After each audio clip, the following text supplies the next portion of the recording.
העניינים, ברוכים הבאים לגיימבוי, המקום שבו תוכלו להתעדכן על כל מיני דברים נחמדים שקורים בעולם.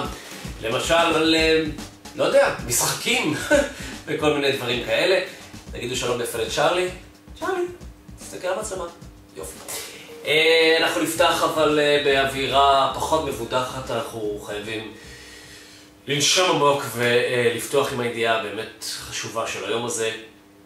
כוכב הפורנו רון ג'רמי מכריז מלחמה על עולם המשחקים. I wonder who that could be. Hello. I'm here to fix the TV. Come this way. כן, כוכב הפורנו וחלוץ תעשיית הסרטים הכחולים רון ג'רמי הודיע שבוע בכנס הפורנו בלאס וגאס שמשחקי הוידאו מסוכנים לנוער הרבה יותר מפורנו. הטיעון המשכנע שלו, פורנו צורכים רק מגיל 18 ומעלה, ומשחקים אלימים משחקים כולם. באמת שאלה, מה יותר שווה, מה יותר מסוכן. אני בעד לשלב בין שני העולמות הנפלאים האלה של משחקים ושל פורנו, כמו שעשו ב-GTA עם המועדון חשפנות וכל זה. זה עבד מאוד יפה, למה לא להמשיך עם זה ולשחק בקונסולת סקסבוקס או בקונסולת נינטנדו ווילי או ב-4 פלייסטיישן. הבנו, תמשיך. אוקיי, נעבור לנושא הבא. לא רחוק מתעשיית הפורנו מהכנס שלהם בווגאס, היה גם כנס של חידושים והמצאות בעולם האלקטרוניקה, ושם הציגו לראשונה רובה מודרן וורפר. כן, רובה מאפשר לשחק את המשחק עם רובה יעני אמיתי שמכיל כפתורים, רמקולים, ובאופן כללי מראה מאוד מטופש. רובה, עם כל הכבוד למודרן וורפר, רובה זה קצת, לא יודע, מחזיר אותנו לימי משחקי וידאו של פעם, לא? כלומר, נחזור לשחק במכונות פינבול, וזהו, ונגמור סיפור. למה התקדמנו, אני שואל אתכם, למה התקדמנו? אם כבר משחקים של פעם, היום נינטנדו זה ווי, אבל פעם נינטנדו זה היה בעיקר NES, או כמו שקראו לזה בארץ בחיקוי שלו, מגאסון, והמשחקים עצמם של מגאסון הם נורא עמידים. אנחנו נסיים את הפינה הזאת עם סרטון שמדגים עד כמה המשחקים האלה באמת עמידים, לעומת המשחקים של היום, שנסרטים ככה עם הדיסק בקלות וכאלה, עד כמה המשחקים של ה-NES באמת עמידים. לסיום הפינה נתראה מחר, יאללה ביי. These 8 lucky participants are all perfectly healthy NES cartridges. How many will be left standing in the end? We're gonna break the rules entirely this time by taking this cartridge and completely immersing it in alcohol. Not that kind. Yeah, rubbing alcohol. I think this cartridge will definitely work. Nintendo may warn against using alcohol to clean the cartridges, but I think most gamers agree that this was so Nintendo could sell their cartridge cleaning kits. A quick bath in alcohol probably won't hurt it at all.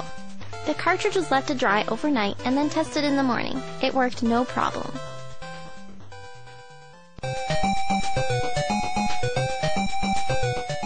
Have you ever wondered what would happen if you forgot to take your NES game out of your pocket and it ended up going through the washing machine? Let's find out. Wow, it actually looks like it's having a good fun time in there. When the wash cycle was done, the cartridge looked a bit haggard.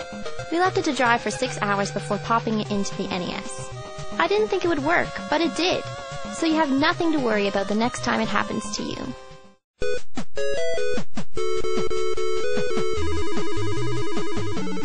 Since it says on the back of the cartridge not to expose it to extreme temperatures, we're going to put one in the freezer overnight. When the frozen game was removed from the freezer the following day, it was left to thaw for a couple hours. Then it worked as if nothing ever happened.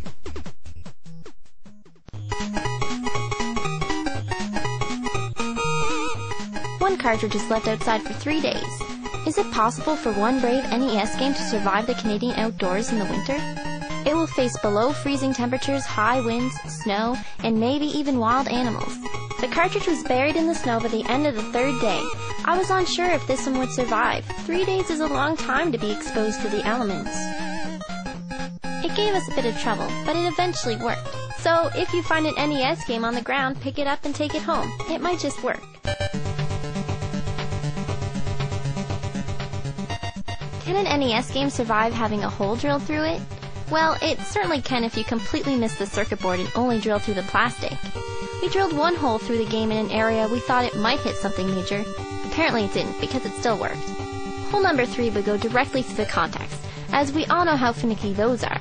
Once again, it still works. A 4th hole would once again hit the circuit board, and still have no effect on the performance of the game. With the 5th hole, we finally did some damage. It didn't even stay at the game selection screen.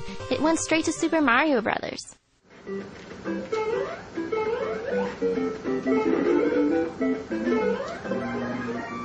And it's dead. After the first playthrough, the cartridge would no longer run Super Mario Bros., but it played Duck Hunt just fine. Obviously, the two games are kept on different parts of the cartridge. This game has probably suffered enough, so it has been determined that an NES game can survive a hole being drilled through it, if you don't hit anything too vital. For this experiment, an NES game will be strapped to a ground firework. We would have used a firecracker, but they are legal in Canada, so we'll have to settle for a jumbo dancing devil. The firework will be attached to the opening of the cartridge, so it will do the most damage to the circuit board.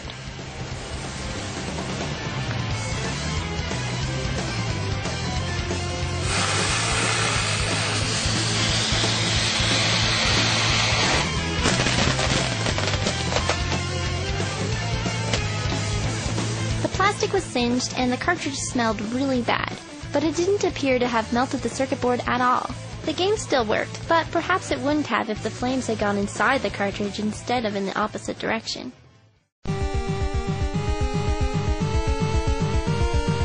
An NES game can certainly survive most falls it will experience when it lives a normal family life. But can it survive being dropped from a greater distance than is found in most homes? We took one of our NES games to a parking garage to find out. The plastic casing broke, exposing the circuit board within, but that appeared to be completely intact. When the bed-railed cartridge was tested, it worked perfectly.